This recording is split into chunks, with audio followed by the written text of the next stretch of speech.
in the pulsating world of cricket, where every catch, stumping, and run out can alter the course of a game.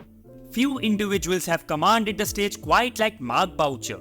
Renowned for his mastery behind the stumps, Boucher's name resonates as a symbol of excellence. With lightning-fast reflexes and an unwavering commitment to perfection, he transformed the role of the wicketkeeper from mere custodian to strategic mastermind. He met the demands of keeping stumps to the fierce pace attack of Donald, Pollock, Intini and Stein with absolute ease.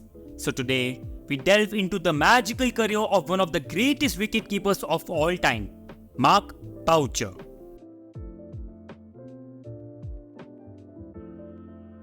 During his childhood, Boucher played numerous sports. He represented his school team at cricket, squash, swimming, cross-country, tennis and rugby. Mark Boucher continued to play squash till his early 20s, however, took cricket very seriously when he was called up for the South Africa under-19 team to tour England in 1995.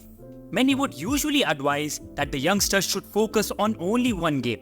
But, as a matter of fact, Mark Boucher's proficiency in squash, a sport renowned for its agility, reflexes and strategic acumen, undoubtedly played a pivotal role in shaping his illustrious cricketing career. As a young athlete honing his skills on the squash court, Boucher developed lightning-fast reflexes, which is crucial for his role as a wicketkeeper. The dynamic movement patterns and split-second decision-making inherent in squash translated seamlessly onto the cricket field, where Boucher's ability to anticipate the trajectory of the ball and react swiftly behind the stumps became his hallmark. Boucher is regarded as one of the greatest wicketkeepers of all time. But what if I tell you, initially, Mark Boucher was never genuinely strong in technique behind the stumps. Early on in his international career, Boucher's technique was criticized, analyzed and often pulverized. Had it not been for his batting, he would almost certainly have been replaced by Paul Kirsten or Nick Pothas. But his batting was good, occasionally outstanding, and his club work was just okay. Mark Boucher's relative lack of pure wicket-keeping skill and ability was exposed on South Africa's 1998 tour to England. He was repeatedly undone by the swing of the ball, which led to Alan Donald and then captain Hansi Cronje to become very angry with him to the point that he was warned that if he did not improve, he might lose his place in the team. Most of the youngsters could not have handled this kind of pressure, but Boucher had this uncanny determination that kept him from giving up. He would put in a lot of hard work and almost every day, he would be the last one to leave the practice arena. He just never gave up. Eventually, his hard work and determination paid off, establishing himself as a regular member of the team. Boucher's agility behind the stumps was so exceptional that it seemed almost supernatural. His lightning-quick reflexes allowed him to pluck catches seemingly out of thin air.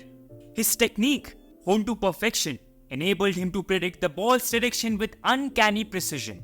His innate ability to read the game and anticipate the trajectory of the ball transformed every delivery into a moment of suspense, leaving spectators on the edge of their seats.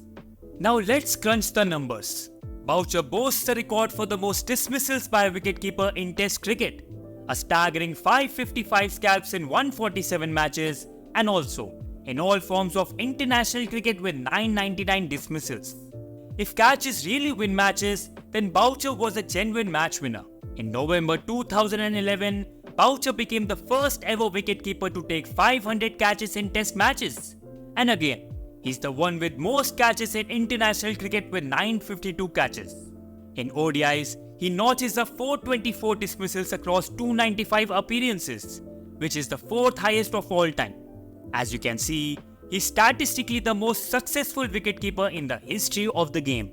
Additionally, Boucher was also famous for perfecting the art of sledging standing behind the stumps. With excessive appealing and constant mind games, he often troubled the batsmen, hampering their confidence, which resulted in batsmen giving away the wicket.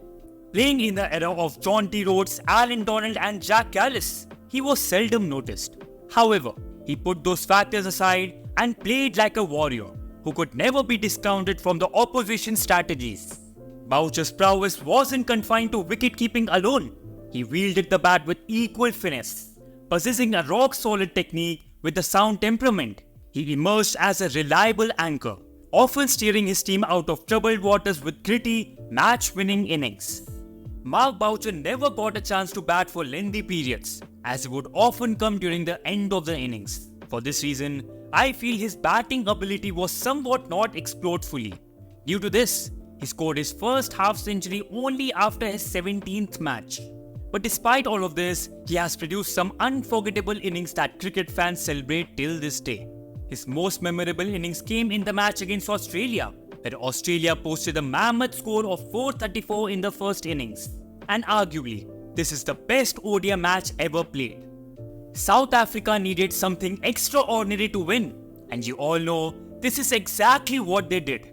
When Gibbs and Smith made it close to creating history, Boucher stayed till the end, ensuring that their Herculean efforts do not go in vain. Along with Herschel Gibbs' 175, Mark Boucher scored a scintillating unbeaten 50 to complete South Africa's unthinkable chase, which stands to date as the highest ever run chase in ODI cricket. Later in the same year, Boucher reached another milestone by scoring the second fastest ODI century by South African ever against Zimbabwe, scoring 143 in just 68 balls and reaching his century in just 44 deliveries. Now, let's have a look at his batting statistics.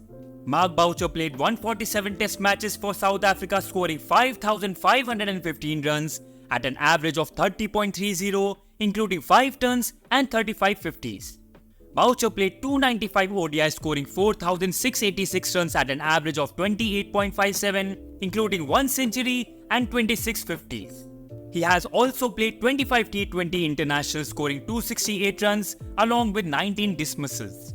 He holds the record for playing the most T20 innings without a career duck with 76. Apart from this, he has been voted the South African Cricketer of the Year thrice in 1998, 2000 and 2006. After an international career that lasted almost 15 years, the end was desperately unfortunate. Mark Boucher suffered a serious eye injury on 9th July 2012 after being struck on his left eye by Bale. Following surgery to the eyeball, Boucher was ruled out of the rest of the tour. Due to the seriousness of the injury, Boucher, who had planned to retire at the end of England tour, retired from international cricket on 10th July 2012. He may have retired from the cricketing arena, but Mark Boucher's legacy continues to reverberate through the corridors of the sport. His exceptional agility, lightning reflexes, and unmatched commitment to excellence set a standard that aspiring wicketkeepers strive to emulate. His outstanding wicket-keeping wizardry, coupled with his batting heroics and charismatic leadership, cements his status as one of cricket's immortals. So guys, that's it for today's video, and if you want to look at another South African legend, why not click on the video being displayed on your screen to look at how good was Jonty Rhodes, the Superman of fielding. Like always, don't forget to like, share and subscribe to my channel for more videos like this. Until next time, keep watching this beautiful game. See you soon.